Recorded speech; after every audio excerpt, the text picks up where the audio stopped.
Welcome to the third session on electrolytic conductance. Here we will be studying the Debye-Huckel theory of strong electrolytes.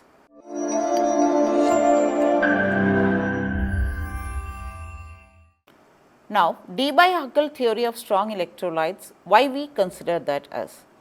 In the case of a strong electrolyte, the molar conductance is increasing due to dilution. It is not because its ions are increasing, number of ions are increasing, it is just because the interionic attraction decreases with increase in dilution.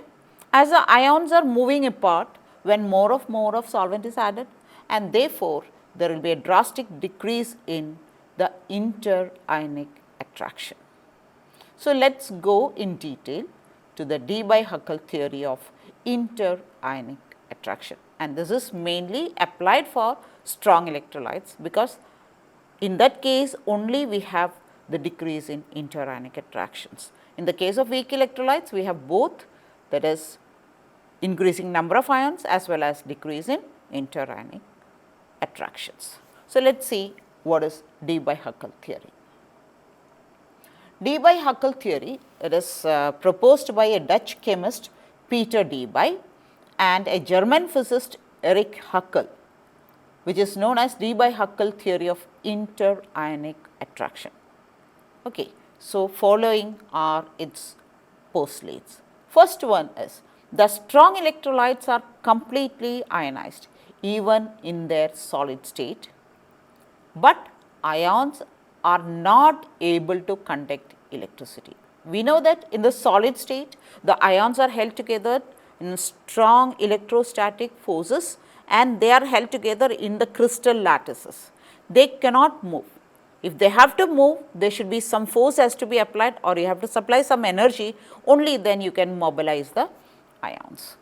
Second point is, when dissolved in a solvent or in a molten state, the ions become mobile and conduct electricity. That is, when dissolved in a solvent, due to the dielectric constant of the solvent or polarity of the solvent, you can say like that, the ions are forced to move apart, so that they will be then conducting electricity. In the molten state, we apply heat energy and this energy is utilized to bring the ions apart, so that they can conduct electricity. So, when dissolved in a solvent or in a molten state, the ions become mobile and they conduct electricity. Third point is, the in concentrated solutions, the ions will be closer and interionic attractions will be strong, which affects the mobility of the ions in the solution. And this is explained by two factors. One is known as relaxation effect, or it is also known as asymmetry effect, and electrophoretic effect. Now, let us see what are these two. First is relaxation effect or asymmetric effect. It is also known as asymmetric effect too. Now, in this picture, see, you can see an ion surrounded by oppositely charged ions, because here I have shown in the first sphere, it is a central ion is positively charged and the central ion is surrounded by the negative ions. And in this we are seeing only a two-dimensional one. As if we consider that to be a three-dimensional one, it will be like the positive ion, it is placed at the center of the sphere, and the negative ions, they cover the positive ions in all the directions of the sphere. Okay. In a similar way, if I take a negative ion, that will be surrounded by a sphere of positive ions, or in general we can say that if you take an ion in a solution, that ion will be surrounded by a sphere of oppositely charged ions. So, that is how an ion remains in a concentrated solution. And in this condition, we know that all these are highly attractive because of oppositely charged ions. Now, this is known as, that is, the sphere, the positive ion is being surrounded or the negative ion is being surrounded, that is the oppositely charged sphere is known as the ionic atmosphere. It is called as ionic atmosphere. And we can see that it is a symmetrical just like a sphere and the central ion being at the center. Now, if you consider the forces of attraction, you can see that the attraction on one side, let us take this attraction, that will be balanced by the attractive force of this ion. So, you can see that most of the ions, they will be attracting the central ion, but there will be another ion on the opposite side, diametrically opposite, which cancels the attractive power of the other ion. And therefore, the central ion on net effect will not feel any attractive force on it. So, in that case, you can see that that ion is remaining as if it does not have any attractive force. Now, let us see what happens to the ionic atmosphere when we apply a current. So, here we can see the picture when the ionic, we apply an, this is the negative charge over here, negative pole of electric current and positive pole of electric current, which is being to the ionic atmosphere. Once the electric field is applied, the central ion will move to that pole which is opposite in its charge, and all the ionic atmosphere will be moving in the opposite direction. Here the picture is of a negative ion, which is a central ion, that moves to the positive pole. At the same time, all the positive ionic atmosphere with all its ions, they are going to move towards the negative ion. Now, once it starts moving, the symmetry of that ionic atmosphere is lost. Now, what happens is, at the back of the ion, see this is the back side, we have more of the oppositely charged ions, see, and these ions will be pulling the central ion backward, and the speed of the central ion is being retarded. This is because the ionic atmosphere is disturbed on applying the current, it loses its symmetry, and therefore, there will be more of oppositely charged ion at the back of the moving central ion than in its front, and there will be a retarding force on the central ion. So, central ion cannot move as it would have been if there is no electric charge on it. Okay.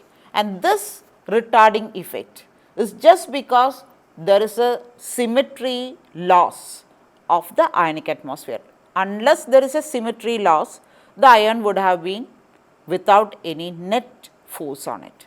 So, due to the symmetry loss of this, or you can say there is a asymmetry effect, there is a retarding force on the central ion when electric current is passed. Then it can be compensated provided as soon as the ionic atmosphere has been distorted, you create another ionic atmosphere so that the central ion does not feel any resultant force on it, but there will be a time lag for that, and that is how there is a retention or degrading, or you can say that a backward drag on the central ion. So, this time lag in rebuilding a new symmetrical atmosphere is known as relaxation time. So, there are two factors. One is the asymmetry effect, that is the symmetry of the ionic atmosphere is lost. Second is, if the new ionic atmosphere is built within time lapse, without any time lapse, there would have been no backward pull or a drag from behind for the central ion. So, there is a time lag, and that is the reason it is also known as a relaxation effect. Due to this factor, that is the influence of a retarding effect on the speed of the ion due to relaxation effect, you can call it like that, or asymmetric effect, which slows down the movement of the central ion once the electric current is applied. Okay, there is one more factor which is known as electrophoretic effect. We know that the central atom, which is opposite one, I mean let it be positive or negative charge, and it is surrounded by an opposite ionic atmosphere. Now, these ions, they will be solvated, or you can say that each ion will be having its own solvent molecules along with it. When the central ion moves in one direction, all the ionic atmosphere with their solvent molecules will be moving in the opposite direction. Okay. So, central ion moving forward and all the ionic atmosphere with its solvent molecules moving in the opposite direction. This again causes a retarding effect on the central ion, just like a swimmer moving against upstream, that is, stream is flowing in the opposite direction and the swimmer is going up. So, what happens is he cannot swim as he would have done in the same direction. Just like that, the ion is moving in one direction with all the ionic atmosphere and its solvent molecules moving in the opposite direction.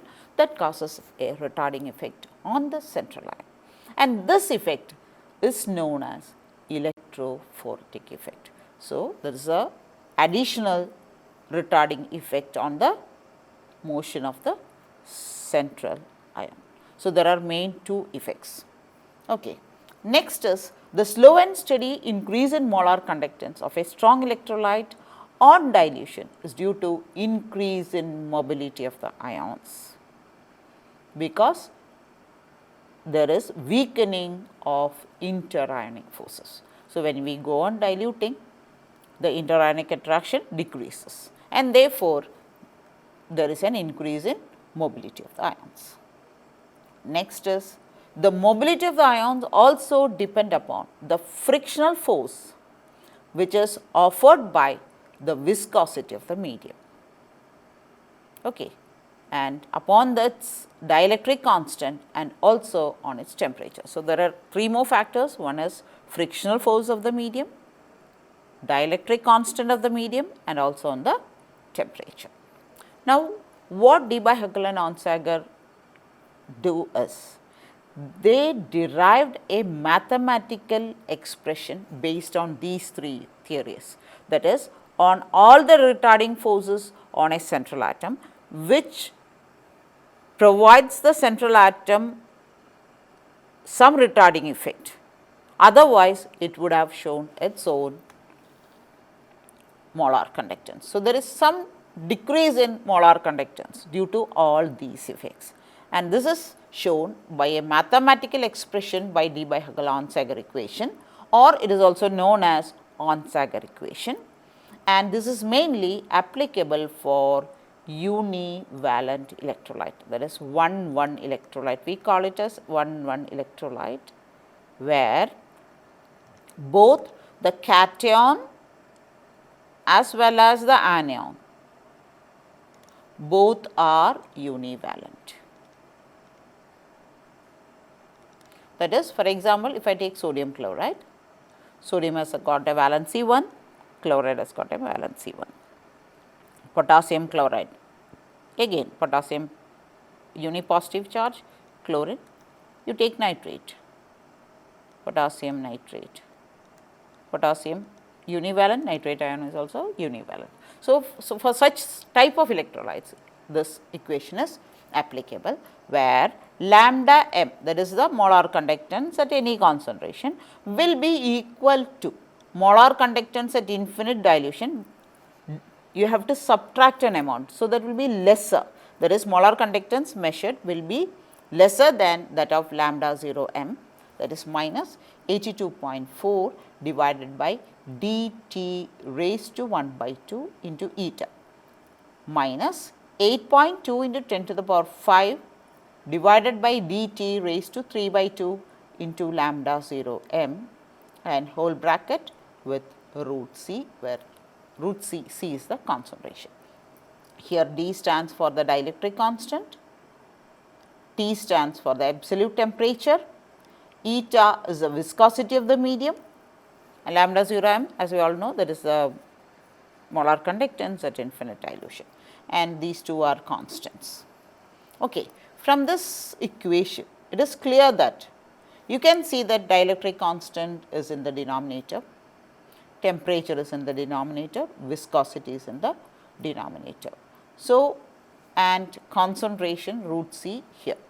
So, when dielectric constant increases, the factor, this factor decreases because this is minus. So, the variation of lambda m and lambda 0 m decreases, because this factor is decreasing means lambda m is approaching lambda 0 m. Okay. Again, viscosity also has got the same effect. But when we come to concentration, when concentration increases, this factor, that is the factor that has to be subtracted from lambda 0 m, increases. And therefore, in concentrated solutions, the difference between lambda m and lambda 0 m will be greater, or it gets deviated at higher concentrations. Okay. Now, this can be represented in a similar form, that is lambda m is equal to lambda 0 m minus the first factor is taken as A and the second factor taken as B and lambda 0 m. And this factor represents the electrophoretic effect, and this factor is for asymmetric or relaxation effect. So, the combined effect of all these retarding effect is represented in a Debye-Huckel Onsager equation. Now, let us check what is the validity of this Onsager equation. Now, here we have a plot of lambda m values plotted against root C, that is the concentration, and this dotted line represents the theoretical one, dotted line or the broken line, that is for the theoretical values.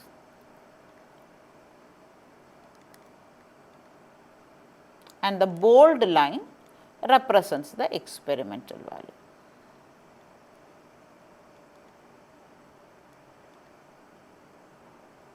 Okay. Now, here you can see when the concentrations are lower, it is okay. Both the broken line as well as the bold line, they are together. Here, when the concentration increases, this is supposed to be the theoretical value, but the experimental value deviates from the theoretical value. What does it show? At higher concentration, even the Debye-Huckel Onsager equation shows deviations from the normal behavior. Okay. So, these are the main points, that is the law is obeyed at lower concentrations, but deviates from at higher concentrations. It is applicable for only univalent electrolytes, but not for polyvalent. So, these are the drawbacks of Debye-Huckel Onsager theory. Next, we will see what happens to conductance at high potential gradient. When a high potential gradient is applied of the range 20,000 volts per centimeter, that is very high potential gradient, the ions will be moving at a very high speed. So, what happens is that the ion will be travelling the thickness of several ionic atmospheres. So, it is at a very high speed.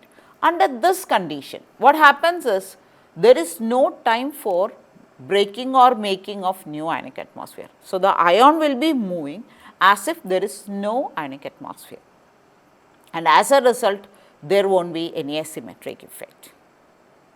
Now, once the ionic atmosphere is not existing, which means that electrophoretic effect also does not exist.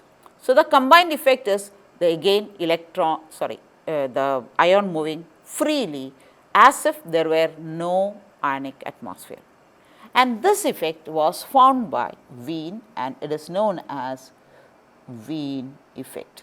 So, there is an increase in the molar conductance when we conduct the experiments at high potential gradient, and this is an experimental proof also to show that there should have been existed an ionic atmosphere, otherwise this would not happen.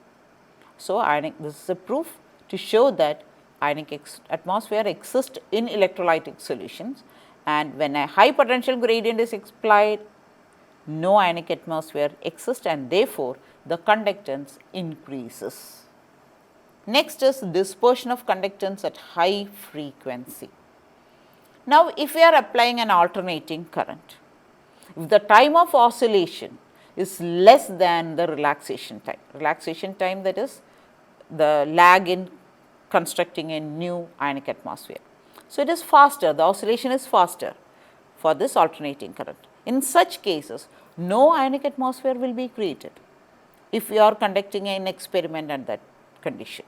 So, again the ion moves in an atmosphere where there is no ionic atmosphere creation or breaking of it. So, it is free to move and absence of all the effects like asymmetric effect or relaxation effect and electrophoretic effect. And this effect is known as Debye-Falkenhagen effect, Debye-Falkenhagen effect, because there is no ionic atmosphere with the high frequency oscillating AC current applied. Now, let us see what we have seen in this session.